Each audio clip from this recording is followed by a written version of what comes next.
নমস্কাৰ, পোনপ্ৰথমে মই সকলো ৰাইজলৈকে ৰঙালী বিহুৰ আন্তৰিক শুভেচ্ছা জ্ঞাপন কৰিছোঁ। যিহেতু আজি মোক ঘপককৈ ক'লে যে গান এটা গোৱা বুলি, গতিকে ময়ো গাবলৈ লৈছোঁ, কিন্তু মোৰ কোনো এনেকুৱা প্ৰেক্টিচ নাই, গতিকে ভুল ভ্ৰান্তি হ'ব মোৰ, আপোনালোকে যাতে শুধৰাই লয়।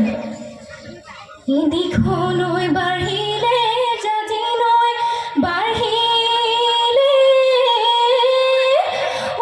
দিন নৈ উপচিও